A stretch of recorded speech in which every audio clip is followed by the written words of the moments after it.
ये लोग अपनी परवाह न करते हुए दूसरों की सेवा में लगे हैं। ये अपने आप में राष्ट्र रक्षक की तरह कोरोना महामारी और हमारे देश में एक शक्ति बनकर के खड़े हैं।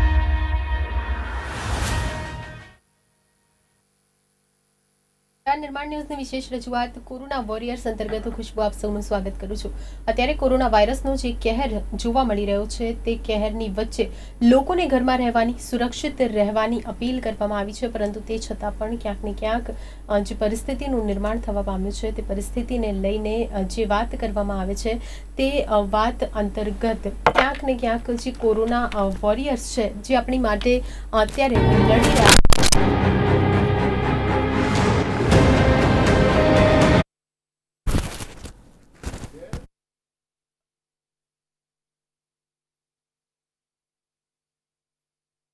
કોરોના વોરિયર્સ આપણી માટે લડી રહ્યા છે, આપણી માટે ઘરની બહાર રહી રહ્યા છે, આપણને સુરક્ષિત રાખવા માટેની પરિસ્થિતિમાં તે પોતાના જીવ સાથે જોખમ લઈ રહ્યા છે અને તેને લઈને જ ક્યાંક ને ક્યાંક તે પોતાની ફરજ અંતર્ગત પોતાનો જીવ પણ જોખમમાં નાખી રહ્યા છે અને આપણી માટે ને આપણી સુરક્ષાની માટે જ તેઓ કાર્યરત જોવા મળી રહ્યા છે। ત્યારે આવા કોરોના વોરિયર્સ જે આપણી માટે પોતાની ફરજ બજાવી રહ્યા છે, આપણી માટે જ 24 કલાક તત્પર છે પોતાની ફરજ પર, તેવા જ કેટલાક કોરોના વોરિયર્સ આજે આપણી સાથે આ કાર્યક્રમ અંતર્ગત જોડાયા છે। તેમની સાથે ચર્ચા કરીશું અને જાણીશું કે કઈ રીતે પોતાની જે ભૂમિકાઓ છે તે નિભાવી રહ્યા છે, પોતાની ભૂમિકાઓ અંતર્ગત કઈ રીતે તે કામગીરી કરી રહ્યા છે। ત્યારે આજે આપણી સાથે પેનલમાં ઉપસ્થિત છે ડોક્ટર યજ્ઞેશ દવે, જે બ્રહ્મ સમાજ તરફથી સમાજ સેવાનું કાર્ય તેમની તરફથી કરવામાં આવી રહ્યું છે। વિંગ કમાન્ડર પુનિત ચડ્ડા, જે ડિફેન્સ પીઆરઓ છે, અને સાથે જ મનહરદાન ગઢવી, જે એક સફાઈ કર્મચારી તરીકેની અત્યારે ફરજ બજાવી રહ્યા છે। આપ ત્રણેયનું સ્વાગત છે।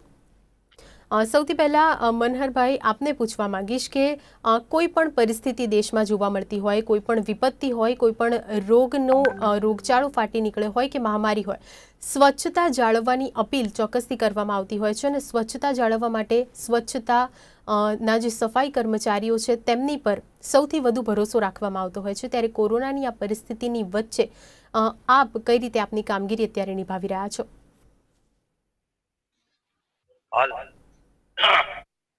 દેશની અંદર જે કોરોના ની મહામારી ચાલી રહી છે અને સફાઈની જે કામગીરી છે એ ખૂબ જ અંતથી દિલથી ચાલી રહી છે। જે રાત દિવસ સફાઈ કર્મચારીઓ, જેમાં ડોક્ટરો, હેલ્થ ખાતાના કર્મચારીઓ, રેફ્યુઝ ખાતાના કર્મચારીઓ, આ અનેક કર્મચારીઓ વચ્ચે ફાયર બ્રિગેડની ટીમ જે સતત 24 કલાક કોઓર્ડિનેશન કરી શહેરને દવાઓ છંટકાવવાનું કામ કરી રહી છે અને મેન્યુઅલ કામદાર જેઓ પણ લોકોની ગટરો સાફ કરવામાં અને મેન્યુઅલ ની કામગીરી જે છે ખૂબ જ ઊંડાણપૂર્વકની છે, કારણ કે એને રોજે રોજ દરેક પબ્લિકની વચ્ચે જઈ અને કામ કરવાનું હોય છે। એ જ રીતે ફાયર બ્રિગેડની ટીમ છે, એ જ રીતે સફાઈ કામદાર છે, ડોક્ટરોને અને આ જે કર્મચારીઓને મેં જે ગણાયા એ પબ્લિક વચ્ચે રહીને કામ કરવાનું છે અને એમની જે કામગીરી છે એ ઉમદા કામગીરી છે, પણ સાથે એની સાથે પણ પબ્લિક જે ન કરવાનું વર્તન કરી રહી છે, કે જે મારામારી કરી રહી છે, એમના પર થૂકે છે, જે આવી ગંદી હરકતો કરે છે, એમના ઉપર રાષ્ટ્રદ્રોહનો કાયદો લાગવો જોઈએ એવું મારું અંગત વિચારણા છે। તો ક્યાંક ને ક્યાંક સફાઈ કર્મચારીઓ જે પોતાની ફરજ બજાવતા હોય કે પછી અન્ય કર્મચારીઓ જે ફરજ અંતર્ગત અત્યારે આ મહામારીની પરિસ્થિતિમાં પણ ઘરની બહાર રહે છે અને આપણી માટે અત્યારે કાર્યરત છે, આપણી સાથે ડોક્ટર યજ્ઞેશ દવે પણ જોડાયા છે, જે બ્રહ્મ સમાજ તરફથી સ્વૈચ્છિક સંસ્થાઓ જે મદદની કામગીરી કરતી હોય છે તેમાં પણ સહભાગી થાય છે। યજ્ઞેશભાઈ, આ પ્રકારની કપરી પરિસ્થિતિ જ્યારે આવી પડતી હોય છે ત્યારે રોજનું કમાઈને રોજનું ખાનારા જે ગરીબ પરિવારો છે તેમની પર જાણે આભ તૂટી પડ્યો હોય તેવી પરિસ્થિતિ સર્જાતી હોય છે। ત્યારે સંસ્થાઓ તરફથી, ખાસ કરીને આપની સંસ્થા તરફથી આવા લોકો માટે અત્યારે શું કામ કરવામાં આવી રહ્યું છે? અમારી સંસ્થાની વાત કરીએ એ પહેલા હું તમામની વાત કરી દઉં, કારણ કે આ મહામારીના સમયની અંદર જ્યારે રોજનું કમાઈને રોજનું ખાનારા જે ખરા એમને સૌથી વધારે તકલીફ એ છે કે આજે હું એક સામાન્ય ઉદાહરણ આપું તો એક રેલવે સ્ટેશન જો બંધ થાય તો રેલવે સ્ટેશનની અંદર એના ફેરિયાથી માંડી એના કુલીથી માંડી અને જે નાના મોટા જે ધંધા રોજગાર કરતા હોય એ દરેક લોકોને તકલીફ પડે અને દરેક લોકો એવા વ્યક્તિ હોય છે પાર્કિંગ વાળાથી માંડીને બધી જ વાત કરીએ તો પાર્કિંગમાં જે માણસ બેસતો હોય વાહન પાસે રિક્ષા વાળો રિક્ષા મૂકીએ જતો હોય આ દરેક વ્યક્તિઓ એવા છે કે સવારનું કમાઈ અને સાંજે ઘરે લઈ જઈ અને એ ખાનારા વ્યક્તિઓ છે આવી જ રીતે અમારા બ્રહ્મ સમાજની અંદર પણ જે કર્મકાંડ કરનારા છે કર્મકાંડ છે રસોઈ કામ કરનારા છે પૂજારી છે આ બધા પણ એવા છે કે જે રોજનું રોજ કમાઈને ખાનારા કોઈ એવી કોઈ એમની ફિક્સ આવક કે ફિક્સ ઇન્કમ નથી હોતી આવા દરેક લોકોને તકલીફ પડી છે અને ખાસ કરીને એવા જે સોમાની લોકો છે કે જે કોઈની આગળ હાથ ફેલાવી શકતા નથી કારણ કે રોજનું રોજ કમાઈને ખાતા હોય એટલે સોમાની વ્યક્તિઓ અને આ સમાજની વ્યક્તિઓ કોઈની આગળ હાથ ફેરવવામાં તકલીફ પડે આવા સમયની અંદર સામાજિક સંસ્થાઓ જે આગળ આવી છે એમાં અમારી સંસ્થાની પણ વાત કરીએ તો સમસ્ત ગુજરાત બ્રહ્મ સમાજ રાજ્ય કક્ષા જે કરી એ અને એના અંતર્ગત જે અમારી જિલ્લા કક્ષાની સંસ્થાઓ તેમજ વિવિધ પ્રકારના બ્રાહ્મણ સંગઠનો અને વિવિધ જે બીજા સમાજો છે કે જે પ્રમાણે પટેલ સમાજ છે આજે જેમ શીખ સંપ્રદાય છે સ્વામિનારાયણ સંપ્રદાય છે દરેક લોકો પોતપોતાની રીતે જે ભોજન તૈયાર કરે છે અન્નની કીટ તૈયાર કરે છે એક અનાજની કીટ એવી રીતે તૈયાર કરવામાં આવે છે જેની અંદર 4 જણનો પરિવાર હોય અને એમને 1 મહિના સુધી ચાલે એટલું રેશન થી માંડી અને શાકભાજી સુધી તમામ આખી કીટ તૈયાર કરી 2000 રૂપિયાની આસપાસની આખી કીટ તૈયાર થતી હોય છે આ કીટ જે કરી એ પણ આવા પરિવારોને શોધી અને આપવામાં આવે છે અને દરેક સંસ્થાઓ આવું કાર્ય કરી રહી છે બ્રહ્મ સમાજ પણ આ કાર્ય કરી રહી છે અને હું તો એ કહું છું કે આ અત્યારે આપણા માટે ફરજ છે સામાજિક સંસ્થાઓ કે એનજીઓ જે અત્યાર સુધી પોતાની જાતને એવું કહેતા કે ના અમે સમાજ સેવા માટે સંસ્થાની સ્થાપના કરી છે તો અત્યારે સાચી સમાજ સેવા કરવાની એ એમનામાં ફરજ આવી જાય છે કારણ કે આ પરિસ્થિતિની અંદર મોટા માણસો તો કદાચ ચલો ઘરમાં જે હશે એનાથી ચલાવી લેશે બહુ તો એ પૈસાથી કેમ પ્રકારે વસ્તુ પણ ખરીદી શકશે આજે 5 રૂપિયાની વસ્તુ 15 રૂપિયામાં મળશે પણ મળશે તો ખરા એ વસ્તુ ખરીદી પણ નાની વ્યક્તિ છે કે જેની જોડે પૈસા જ નથી એ વ્યક્તિઓની હાલત જે બહુ ખરાબ થઈ ગઈ છે આવી વ્યક્તિઓની વારે અત્યારે જે સામાજિક સંસ્થાઓ આવી છે અને જે પ્રમાણે આપણે કોરોના વોરિયર્સ ગણીએ છીએ કે જે પ્રમાણે સફાઈ કામદારો છે ઇલેક્ટ્રિસિટીના કામદારો છે આજે જે પાણી આપણા ઘરે 24 કલાક પૂરું પાડે છે એ કામદારો છે અને મુખ્ય કે મેઇન કહી શકાય એવા પોલીસ અને ડોક્ટર એટલે ડોક્ટરનો આખો સ્ટાફ ગણી શકાય અને દવાખાનાનો આખો સ્ટાફ ગણી શકાય અને પોલીસની અંદર પણ આજે જે લોકોએ આ પરિસ્થિતિમાં આપણા ભારતને સાચવ્યું છે તો એના કારણે આ જે ઇન્ફેક્શનનો રેટ જે કરો એ ભારતની અંદર જે નીચો આવ્યો છે અને તમે જુઓ આજે પણ આજના આંકડા તમે જુઓ તો આજે આંકડા પણ અમદાવાદમાં ગુજરાતમાં માત્ર 24 ના આંકડા આવ્યા એટલે ઘણો ઓછો રેટ આપણે નીચે જવા માંડ્યા છીએ એવી હાલતમાં છીએ આ ઇન્ફેક્શન રેટ વચ્ચે વધ્યો તો એના ઘણા બધા કારણો હોઈ શકે કે અમુક લોકોની અણસમજ હતી કે અમુક લોકો જે ખરા અમુક જે ક્યાંક જઈને આવ્યા હતા ક્યાંક કોઈ ધાર્મિક કાર્યક્રમમાં ભાગ લઈને આવ્યા હતા અને એ કાર્યક્રમમાં ભાગ લઈને આવ્યા પછી એમણે પોતાની અણસમજ અથવા તો એમના ધર્મ દ્વારા પણ એમને કંઈક શીખવાડવામાં આવ્યું હોય એના કારણે પણ જે થયું હોય હું તો કહું પણ સરકારે એને સ્ટેબલ કરવામાં પૂરેપૂરો પ્રયત્ન કર્યો છે કદાચ એ લોકો સાથ હમણાં જેમ મનોહરભાઈએ કીધું કે ઘણી વખત સાથ નથી આપતા તો સાથ ના આપતા હોય એવા લોકોને પણ સમજાવીને અથવા તો પોલીસે થોડું કડકાઈ કરીને પણ એમને લોકોને જે પ્રયત્ન કર્યો છે એ બાબતે પણ ખાસ અભિનંદનીય છે બીજું કે જે પ્રમાણે આપણી સુરક્ષા જે વિંગ કમાન્ડર સાહેબ આપણી સાથે જોડાયેલા છે તો સુરક્ષા જે પણ હવે ભારતની કરવાની છે એ તો ચાલુ જ છે અને આવી પરિસ્થિતિની અંદર દેશની આંતરિક સુરક્ષા અને બાહ્ય સુરક્ષા બંને જવાબદારી જયારે લશ્કરની આવે છે ત્યારે લશ્કરની જે કામગીરી છે એમને પણ આપણે અભિનંદન આપવા જોઈએ દરેક વ્યક્તિ જે પોતાની ફરજ સમજીને સમાજ સેવાનું કામ હોય કે પછી દેશની રક્ષા કરવાનું કામ હોય તે કરી રહ્યો છે ત્યારે અને મહામારીની વચ્ચે આપણને સુરક્ષિત રાખવા માટે આપણી સલામતીની માટે તે વ્યક્તિ જે પોતાની ફરજ બજાવી રહ્યો છે 24 કલાક ખડે પગે રહે છે આપણી સાથે વિંગ કમાન્ડર પુનિત ચડ્ડા પણ જોડાયા છે પુનિતજી આપને પૂછીશ કે દેશ પર જ્યારે કોઈ પણ પરિસ્થિતિ વિપરીત આવી પડતી હોય છે મુશ્કેલી હોય છે કે પછી રોગચાળો હોય છે સૈન્ય હંમેશા અગ્રેસર રહેતું હોય છે કોઈ પણ પરિસ્થિતિમાં તે ભલે બાહ્ય દુશ્મનોથી રક્ષાની વાત હોય કે પછી શહેરમાં કોઈ કે પછી દેશમાં કોઈ કપરી પરિસ્થિતિની વાત હોય ત્યારે અત્યારે સૈન્યની વાત કરવામાં આવે તો કેવી કામગીરી સૈન્ય તરફથી देखिए हमारे ऑपरेशंस तो 24/7 चलते ही हैं और उसके लिए तो हम रेडी रहते हैं ये हमारी प्रिपेयर्डनेस है पर कोविड-19 से निपटने के लिए मैं आपको मोटे तौर से पहले आपको बता दूं कि क्या क्या एक्टिविटीज चल रही हैं हम बहुत ही सेंट्रलाइज तरीके से काम कर रहे हैं इसमें जैसे कि इंडियन एयरफोर्स ने लास्ट फ्यू डेज में डेडिकेटेड सॉर्टीज उड़ाई हैं 24/7 एयरक्राफ्ट चल रहे हैं 60 से ज्यादा एयरक्राफ्ट जो हैं वो लगे हुए हैं DRDO के लिए 9000 किलोग्राम्स का जो है वजन उठाया गया है अलग अलग नोडल प्लेसेस पे ऑल ओवर इंडिया। महाराष्ट्र, जिसमें यहाँ से भी पायलट्स गए हैं, गुजरात में पोस्टेड पायलट्स भी गए हैं, महाराष्ट्र, केरला, तेलंगाना, नागालैंड, JNK, इन सब जगह पे सप्लाईज पहुंचाई। आर्मी के जवान जो कि यहाँ पे पोस्टेड हैं,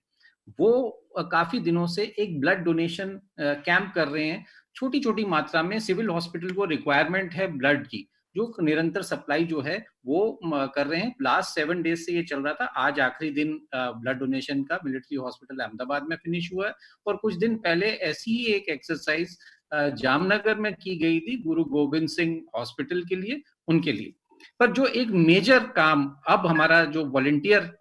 फोर्स है, जो कि NCC है, नेशनल कैडेट कोर, उसने गुजरात में बहुत अच्छा कदम लिया है। इसमें लोगों ने जो NCC वॉलंटियर्स हैं उनके लिए परमिशंस हमने ली हैं DG NCC से, और उन्होंने जगह जगह पे डिप्लॉयमेंट किया है in aid to civil administration. यानी कि जहां जहां पुलिस को जरूरत है ट्रैफिक मैनेजमेंट में, वहां पे हेल्प कर रहे हैं, डिस्ट्रीब्यूशन ऑफ रिलीफ में काम कर रहे हैं। और ये इन जगहों पे जामनगर, नडियाड और ईस्ट एंड वेस्ट कच्छ में पिछले 3 दिनों से ऑलरेडी 200 से ज्यादा कैडेट्स आ चुके हैं। और हमें क्लियरेंस मिल गई है राजकोट, बनासकांठा, बीबीनगर, हिम्मतनगर और जूनागढ़ के लिए भी। और आज ही आपको जानकर खुशी होगी कि नवसारी और सूरत में भी NCC कैडेट्स आ चुके हैं। और इनमें एक बहुत ही बढ़िया बात है कि ये NCC कैडेट्स इक्वल प्रोपोर्शन में हैं, यानी कि girls as well as boys. जबकि गर्ल्स जो हैं NCC में करीब करीब 30% होती हैं, पर यहाँ पर गुजरात की जो गर्ल कैडेट्स हैं वो ऑलमोस्ट सेम प्रोपोर्शन में, यानी कि 50-50% जो है वो आज इस बार डिप्लॉय हुई है। और इन्हीं को हमने बहुत सावधानी से यूज करने का फैसला किया है, क्योंकि ये 18 साल से जो ऊपर हैं उन्हीं कैडेट्स को यूज किया गया है, उनके पेरेंट्स का कंसेंट लिया गया है, उनकी एक ट्रेनिंग दी गई है। क्योंकि हमारा मानना है फौज में कि बिना ट्रेन किए हुए सोल्जर आपको कभी भी युद्ध के क्षेत्र में नहीं उतारना चाहिए। इसलिए उनकी ओरिएंटेशन ट्रेनिंग हुई है और हर जगह उनको ट्रेन करके traffic management, data management, distribution of relief और इन्हीं टाइप के फंक्शंस में लगाया जाएगा। બિલકુલ તો સૈન્ય જે હંમેશા કાર્યરત રહ્યું છે દેશને બહારી દુશ્મનોથી પ્રોટેક્ટ કરવા માટે અને અત્યારે જ્યારે કોરોના નામની મહામારીથી દેશ પસાર થઈ રહ્યો છે, દેશને આર્થિક સાથે જ જે પ્રકારે મુશ્કેલીનો સામનો કરવો પડી રહ્યો છે તેમાં પણ મદદ કરવા માટે સૈન્ય અગ્રેસર જોવા મળી રહી છે। મનહરભાઈ, આપને પૂછીશ કે સફાઈ કર્મચારીઓ કે જેમનું કામ અત્યારે ખૂબ મહત્વનું છે, પરંતુ કદાચ સામાન્ય દિવસોની વાત કરવામાં આવતી હોય, સામાન્ય દિવસો દરમિયાનની તો તેમની અવગણના કદાચ ક્યાંક ને ક્યાંક તેમના કામના મહત્વની અવગણના કરવામાં આવતી હોય છે। પરંતુ અત્યારે જે પ્રકારે માન સન્માન આપવામાં આવી રહ્યું છે, મહત્વ સફાઈ કામનું શું છે, સફાઈ કામદારોનું મહત્વ શું છે, કઈ રીતે તે ફરજ બજાવે છે, તેનું અત્યારે ઉત્તમ ઉદાહરણ જોવા મળી રહ્યું છે અને લોકો તરફથી તેમને વધાવવામાં પણ આવી રહ્યા છે। જે પ્રકારના કિસ્સા સામે આવ્યા છે, દ્રશ્યો પણ સર્જાયા છે કે ફૂલ દ્વારા તેમનું સ્વાગત કરવામાં આવતું હોય છે। આ પ્રકારના સમાચાર જ્યારે સામે આવતા હોય છે તો આ તમામથી આપને કેવી લાગણી અનુભવાય છે? હાલ જે આપે કીધું કે ભાઈ સફાઈ કામદારોને ફૂલથી સ્વાગત કરવામાં આવે છે, ઘણી જગ્યાએ ફૂલથી સ્વાગત કરવામાં આવે છે, પણ ઘણી જગ્યાએ તમે જેમ કીધું એમ કે એની અવગણના કરવામાં આવે છે। રનિંગ દિવસોમાં પણ જ્યારે ક્યાંક એરિયામાં તમે જુઓ તો સફાઈ કામદારોને માર્યા છે, અધિકારીઓને માર્યા છે, જે સફાઈ કામદારના અધિકારી છે એમના પર ખોટા આક્ષેપો લગાવી અને એમને જેલમાં મોકલ્યા છે। પણ આ સફાઈ કામદારો પોતાનું એ સ્વમાન જોયા વગર અને એ બધું ભૂલી જાય છે કે ભાઈ અત્યારે હાલ મહામારી છે તો આપણો ઈગો જોઈ અને બેસી ના રહેવાય અને આપણે આ કામમાં લાગી જવું જોઈએ। અને હર વખતે આ સફાઈ કામદારો કામમાં લાગી જાય છે। એ જ પરિસ્થિતિ ફાયર બ્રિગેડના કર્મચારીઓની છે। ફાયર બ્રિગેડ જે છે એ સેનાની એક ચોથી પાંખ છે। સૈન્ય જેમ સરહદ ઉપર લડે છે અને ફાયર બ્રિગેડ છે એ શહેરોની અને ગામડાની અંદર રહીને લડે છે। કુદરતી આફત હોય, માનવ સર્જિત આફત હોય, ગમે તે આફતની સામે ફાયર બ્રિગેડ અને સફાઈ કામદાર ખૂબ જ સારી રીતે મહેનત કરી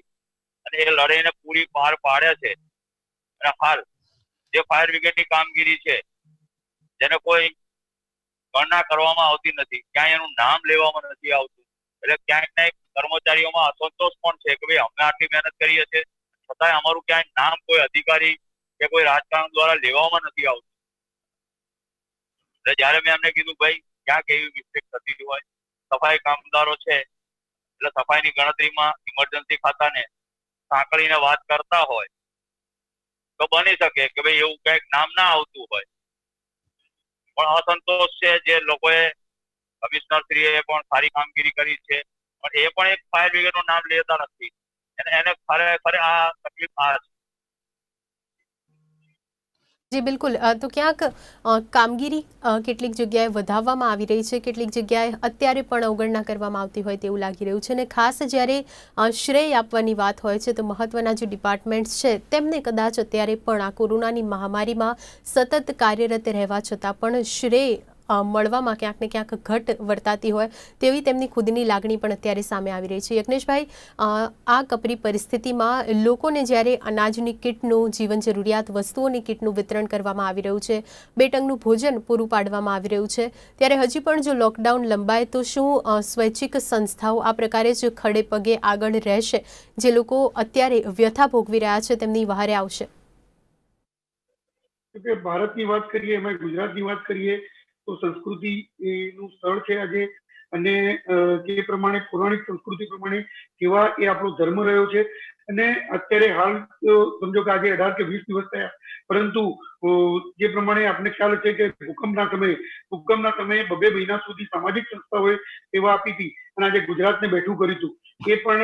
ભૂલી ન જવું જોઈએ. કારણ કે એ વખતે પણ સામાજિક સંસ્થાઓ જે કરી, લોકો ઘરબાર વગરના થઈ ગયા હતા, એમના જે શેલ્ટર, ઘર બનાવવા, નાના ઘરથી માંડીને મોટા ઘર સુધીમાં એમને બનાવી મદદ કરવી, આ ઘણી બધી પ્રવૃત્તિઓની અંદર આજે સામાજિક સંસ્થાઓ જોડાઈ હતી. અને એ જ પ્રમાણે આજે પણ સામાજિક સંસ્થાઓ જોડાઈ રહી છે. અનાજની કીટ એ તો માત્ર અત્યારે હાલ જે કરવું એ પૂરતેના ભોજનની વાત છે, પરંતુ આજે એ જે લોકો નોકરી રોજગાર વગરના થઈ જશે, સામાન્ય તમે સમજી જુઓ કે એક કર્મકાંડી બ્રાહ્મણ છે તો કર્મકાંડી બ્રાહ્મણ હવે આ દિવાળી સુધી કે એના 6 મહિના સુધી બીજા કોઈ પ્રસંગો હવે થવાના નહીં, કોઈ મોટા લગ્ન પ્રસંગો કરશે નહીં, કારણ કે જે લગ્ન કરશે કદાચ કોર્ટમાં કરશે, એવું કરશે મોટા પ્રસંગ. એ જ પ્રમાણે એની સાથે જોવા જાવ તો જે રસોઈયા લોકો છે, રસોઈયા છે કે જે હોલમાં જે પાર્ટી પ્લોટ છે, પાર્ટી પ્લોટની અંદર જે મજૂરો આવતા હોય છે, આ લોકો જે નાના માણસો જેને કહી શકાય, એવા માણસોના જમાના 6 મહિના સુધી બંધ થઈ જવાના. એટલે 6 મહિના સુધી જે કરા એ લોકો એમને બીજી જગ્યાએ નોકરી પણ કરી શકવાના નથી, અને બીજો ધંધો આ ઉંમરે એમને આવડવાનો પણ નથી. આવી પરિસ્થિતિની અંદર જયારે સામાજિક સંસ્થાઓની પડખે ઉભી રહી છે, તો હું દરેક સામાજિક સંસ્થાઓને ખાસ કરીને અભિનંદન આપું છું. અને આજે મુખ્ય વસ્તુ એ જોવાની છે કે કોઈ પણ સામાજિક સંસ્થા હોય, એ જ્ઞાતિ જાતિનો ભેદભાવ જોયા વગર, એવું નથી કે આજે બ્રહ્મ સમાજ કાર્ય કરતું હોય તો માત્ર બ્રાહ્મણોને આપે, આજે પાટીદાર સમાજ કાર્ય કરતો માત્ર પાટીદારને આપે, આજે શીખ સમાજ કાર્ય કરતો શીખ સમાજને આપે, એવું નથી. દરેક સંસ્થાઓ જ્ઞાતિ જાતિનો ભેદભાવ જોયા વગર માત્ર માનવ ધર્મ જોઈ અને અત્યારે જે આ કાર્ય કરી રહ્યા છે. કારણ કે અત્યારે જે પહેલો જ જે હેતુ એ છે કે ભારતને મહામારીમાંથી બચાવો, અને મહામારીમાંથી બચાવવા માટે એક જ ઉદ્દેશ છે કે લોકડાઉન. હવે લોકડાઉનની અંદર આર્થિક પરિસ્થિતિ દરેકની ખરાબ થવાની છે, આપણને પણ ખબર છે. તો આવી આર્થિક પરિસ્થિતિ ખરાબ જયારે થતી હોય, એ આર્થિક પરિસ્થિતિની અંદર સામાન્ય વર્ગ અને મધ્યમ વર્ગ અને ગરીબ વર્ગ એને પહોંચી વળવા માટે આજે તમે જુઓ તો ગુજરાત સરકારે પણ ઘણી બધી જાહેરાતો કરી. પહેલા બીપીએલ કાર્ડ હોલ્ડરોને અનાજની જાહેરાત કરી 13 કિલો, તો આજે એની સાથે સાથે એમને એપીએલ કાર્ડ હોલ્ડરોને, એટલે ગુજરાતના લગભગ 6 કરોડ લોકોને એનો ફાયદો ગુજરાત સરકારે આપ્યો. આજે જે ગંગા સ્વરૂપ બહેનો છે, કે જે વિધવા બહેનો એટલા માટે કે એ લોકોના ઘરમાં કોઈ કમાનાર ન હોઈ શકે, એવી ગંગા સ્વરૂપ બહેનોને પણ 1000 રૂપિયા જે કર્યા એ સરકારે આજે એમના ખાતામાં જમા કરાવ્યા. જે જનધન યોજનામાં જે લોકોએ ખાતા ખોલ્યા એમને પણ જમા કર્યા, અને જે લોકોએ ગેસ જે ઉજ્જવલા યોજનામાં લીધો હતો એમને પણ 3 મહિના સુધી ગેસ મફત આપવાની વાત કરી. સરકાર પણ પોતાના પ્રયત્નો કરી રહી છે, અને સાથે સામાજિક સંસ્થાઓ પણ એમને ટેકો કરી રહી છે. તો આ કરીને કેમે કરી અને આપણે આપણી જે અર્થતંત્ર છે એને ટકાવી રાખવું, આપણું સામાજિક જીવનને ટકાવી રાખવું, એ એનજીઓ નો પણ હેતુ છે. અને સાથે સાથે હું એ કહું છું, જેમ પ્રમાણે મનહરભાઈએ વાત કરી, એ મનહરભાઈની વાતને હું સમર્થન આપું છું કે જે લોકો આની અંદર કોરોના વોરિયર્સ તરીકે જોડાયેલા છે, કે જે લોકો પોતાના જીવનની ચિંતા નથી કરતા, પોતાના પરિવારના જીવનની ચિંતા, અને એવા લોકો છે, તો એવા લોકોને આજે આપણે બિરદાવવા જોઈએ જ, અને પબ્લિક બિરદાવે જ છે. પરંતુ ક્યાંક ને ક્યાંક મનહરભાઈ એવું બની શકે કે લોકો અણસમજની અંદર અથવા તો કોકના એવા ભણાવેલા હોય કે જેના કારણે એ અનાદર કરતા હોય, તો એવા લોકોને પણ અનાદરી અને એવા લોકોને તમે ધ્યાને ન લઈ અને છતાંય તમારી સેવા જે ચાલુ રખાવડાવો છો, એ બાબતે પણ ખૂબ ખૂબ અભિનંદન આપું. બિલકુલ તો સ્વૈચ્છિક સંસ્થાઓ જે અત્યારે ભારતની વિવિધતામાં એકતા અને ખંડિતતાનું એક ઉત્તમ ઉદાહરણ પૂરું પાડી રહી છે. અવિરત સેવા કાર્ય તેમની તરફથી કરવામાં આવી રહ્યું છે અને દરેક લોકો જેમને જરૂરિયાત છે મદદની તેમને પણ મદદ પહોંચાડવામાં આવી રહી છે. પુનિતજી, અર્ધસૈનિક બળ હોય, પોલીસ હોય કે પછી સૈન્ય હોય, આવી કપરી પરિસ્થિતિમાં સતત 24/7 સેવા તેમની તરફથી જાણે કરવામાં આવતી હોય, પરંતુ તે છતાં પણ આટલી નિષ્ઠાથી ફરજ બજાવ્યા છતાં પણ તેમને ક્યાંક ને ક્યાંક મુશ્કેલીનો સામનો કરવો પડે છે. લોકો ખુદ જેમની માટે તે કાર્યરત છે તે જ લોકો વિરોધ પણ કરતા હોય છે અને આ પ્રકારના કિસ્સાઓ અત્યારે પણ પ્રકાશમાં આવી રહ્યા છે. ત્યારે કેવું લાગે છે આ પ્રકારના ન્યૂઝ જ્યારે સામે આવતા હોય કે જે લોકોની માટે આપણે કાર્યરત છીએ તે જ લોકો આપણી માટે मुश्किलियों વધારી રહ્યા છે? नहीं, हमारी तो ट्रेनिंग ऐसी है कि हम इससे इंसुलेटेड हैं कि हमें जो ऑर्डर्स मिले हैं हमें वो करना है, चाहे अनादर हो या आदर हो, उसकी हम चिंता नहीं करते हैं, क्योंकि हम जानते हैं कि फाइनली जो अच्छा काम करेगा उसको पहचान मिल ही जाएगी. जो कस्तूरी है उसकी खुशबू जो है दूर से ही आ जाती है. तो अपना काम ही जो है कर्म करते जाएं और किसी प्रकार यहाँ पे इन बातों को हम अपनी ट्रेनिंग के थ्रू इंसुलेट कर लें. और मैं ये आज एक बात ध्यान में आई है कि जैसे कॉर्पोरेट सोशल रिस्पॉन्सिबिलिटी में लोग डोनेट कर रहे हैं या करना चाहते हैं, उनको काफी क्लैरिटी नहीं है कि गवर्नमेंट की कुछ खासकर कोविड-19 के प्रति जो है जितने भी कॉर्पोरेट सोशल रिस्पॉन्सिबिलिटी में आप कार्य करेंगे वो एग्जेम्प्टेड हैं. ये जो है ये क्लियरली बताया गया है मिनिस्ट्री ने भी अपने सर्कुलर से डेटेड 23 मार्च 2020 कि इसमें general health as well as disaster relief के अंतर्गत आप इसमें जो है मदद कर सकते हैं. तो आई थिंक जैसे इस हमारे मिलिट्री हॉस्पिटल अभी एक्सपैंड कर रहे हैं सिविलियन पीपल के लिए, तो उसमें जैसे रिक्वायरमेंट है या किसी को कॉर्पोरेट सोशल रिस्पॉन्सिबिलिटी में फंडिंग करना है, तो उनको ये क्लैरिटी होनी चाहिए कि ये जो है ये आपको एग्जेम्पशन मिलेगी इसमें. तो ये कुछ ऐसी चीजें अगर हम लाएं और लोगों में ज्यादा अवेयरनेस लेकर आए, जो कि एनसीसी कैडेट्स कर रहे हैं, अपनी सोशल मैसेजिंग की वजह से कर रहे हैं, लोगों को बता रहे हैं मैसेजेस दे के, और जगह जगह पे जहाँ पे वो ट्रैफिक मैनेजमेंट में भी लोगों को बता रहे हैं, इस प्रकार से अवेयरनेस आएगी. ये छोटे मोटे सेटबैक्स तो आते रहेंगे. अब हम लड़ाई के क्षेत्र में आ चुके हैं, हमारा काम है लड़ना और इस महामारी का मुकाबला करना. बाकी चीजें जो हैं बाद में निपटते रहेंगे. બિલકુલ. તો અત્યારે આપણી પ્રથમ જે પ્રાયોરિટી હોવી જોઈએ તે આપણી જાતને અને સાથે જ જે લોકો અત્યારે ફરજ બજાવી રહ્યા છે તેમની મુશ્કેલીમાં આપણા કારણે વધારો ન થાય તે ધ્યાન રાખવાનું છે અને કોરોનાથી એટલે કે કોવિડ-19 જે મહામારી અત્યારે ફેલાઈ રહી છે તેનાથી પોતાને સુરક્ષિત રાખવાની ક્યાંક અત્યારે આપણી પ્રથમ ફરજ હોવી જોઈએ તે વાત સ્પષ્ટ છે, ચોક્કસ છે.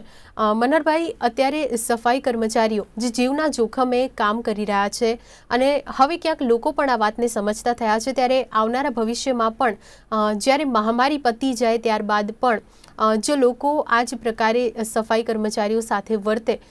તો તે લાગણી, તે અનુભવ કેવો રહેશે? હાલ મહામારીના આ જે ચાલી રહ્યું છે અને આ પતી ગયા પછી બી સફાઈ કામદાર, ફાયર બ્રિગેડ, મેન્યુઅલ ડિપાર્ટમેન્ટ, પાણી ખાતું, દરેકે દરેક પોતાની ફરજ અદા કરશે જ અને કરતું રહેશે. ક્યારે કોઈ કર્મચારી, કોઈ પબ્લિકે શું કીધું, ક્યારે શું કર્યું હતું એનું મન ઉપર લીધા વગર એને છોડી દેશે. જ્યારે જ્યારે જે કંઈ સંકટનો સમય કે જે સમય હશે ત્યારે કર્મચારી કામ કરશે જ. પણ હું આપના માધ્યમથી કહેવા માંગુ છું કે હાલ જે લોકડાઉન છે એને હજુ કડક કરવાની જરૂર છે, જેથી કરીને આ જે કેસો વધી રહ્યા છે એમાં થોડો ઘટાડો થઈ શકે અને જેથી કરીને આપણે વહેલી તકે આમાં રિકવરી મેળવી શકીએ અને વર્લ્ડમાં ઇન્ડિયાનું નામ પ્રથમ ક્રમાંકે આવે કે ભાઈ નહીં, ઇન્ડિયાએ જે કામ કર્યું છે અને આ મહામારી સામે લડ્યું છે અને ખૂબ સારી રીતે લડી અને પાર પાડ્યું છે. ઇન્ડિયાનું નામ આગળ આવે તેવા તમામના પ્રયત્નો છે. યજ્ઞેશભાઈ, આપની પાસે આવીશ કે જે પ્રકારે અત્યારે પરિસ્થિતિ જોવા મળી રહી છે, એક ટૂંકમાં શું સંદેશ આપ નિર્માણ ન્યૂઝના દર્શકોને આપવા માંગશો લોકડાઉનનું પાલન કરવા અને કોરોનાની સામે રક્ષણ માટે? લોકડાઉનનું પાલન કરો. સ્વ એટલે પોતાને સાચવો. પોતાને સાચવશો તો પરિવારને સાચવી શકશો અને પરિવારને સાચવી શકશો તો દેશને સાચવી શકશો આ એક સૂત્ર યાદ રાખજો, કારણ કે લોકડાઉન સિવાય બીજો કોઈ ઉપાય નથી. અને કોરોના એક એવો વાયરસ છે કે જેને તમે બહાર લેવા જશો તો જ આવશે, ઘરે તમને સામેથી આવવાનો નથી, તો ઘરે છો તો સુરક્ષિત છે. આપને પૂછવા માંગીશ, સૈન્ય અધિકારી તરીકે ખૂબ સતર્ક, ખૂબ ડિસિપ્લિન લાઈફ જોવા મળતી હોય છે. અમારા દર્શક મિત્રોને આપ શું સંદેશ આપશો કોરોનાને લઈને? संदेश बहुत ही क्लियर है। इस लड़ाई में आप सब सोल्जर्स हैं, आप सबको सैनिक बनने का एक मौका मिला है और युद्ध में उतरने का मौका मिला है, और ये युद्ध आप लड़ सकते हैं घर पर रहकर। इससे बढ़िया बात क्या हो सकती है? आपके हथियार हैं सोशल डिस्टेंसिंग, आपके हथियार हैं सफाई रखना, आपका हथियार है कि सरकार, और सरकार जो जिस तरह से अच्छे कदम उठा रही है उसको सपोर्ट करना। तो इस युद्ध में आपकी विजय हो, ये मैं कामना करता हूँ। દરેકે દરેક વ્યક્તિ તરફથી ક્યાંક ને ક્યાંક એક જ સંદેશો આપવામાં આવી રહ્યો છે. ખુદ વડાપ્રધાન નરેન્દ્ર મોદી હોય કે પછી રાજ્યના મુખ્યપ્રધાન વિજય રૂપાણી હોય કે પછી અલગ અલગ સંસ્થાઓ તરફથી આપણી માટે કાર્યરત કે અલગ અલગ ફરજ પર આપણી માટે કાર્યરત તમામ લોકો અત્યારે આપણને એક જ અપીલ કરી રહ્યા છે કે આપણે ઘરે રહીએ અને સુરક્ષિત રહીએ, કેમ કે જો લોકડાઉનને આપણે અનુસરીશું તો આપણે કોરોનાને હરાવી શકીશું. અને તે આ જ પરિસ્થિતિનું નિર્માણ આપણે કરવાનું છે કે જ્યાં આપણે ઘરમાં રહીએ, સુરક્ષિત રહીએ અને કોરોના હરાવીએ. આપ ત્રણેય મહાનુભાવો અમારી સાથે જોડાયા, આ ચર્ચામાં ભાગ લીધો, આપનો ખૂબ ખૂબ આભાર. તો આ સાથે જ કાર્યક્રમમાં સમયનો અભાવ છે, આ કાર્યક્રમને અહીંયા થોભાવીશું, પરંતુ જતાં જતાં નિર્માણ ન્યૂઝની સમગ્ર ટીમ તરફથી અમારા દરેક દર્શક મિત્રોને એક જ અપીલ છે કે અત્યારે જે પરિસ્થિતિ છે તે ખૂબ કપરી છે અને આ પરિસ્થિતિમાં આપણે જ આપણા હથિયાર ખુદ ઉઠાવવાની જરૂર છે અને બહાર જઈને નહીં પરંતુ ઘરમાં રહીને લડવાની જરૂર છે. તેથી આપ આપના ઘરમાં રહો, સુરક્ષિત રહો, આપના પરિવારને પણ સુરક્ષિત જ રાખો. તો આ સાથે જ આ કાર્યક્રમને અહીંયા થોભાવીશું. રજા આપશો. નમસ્કાર.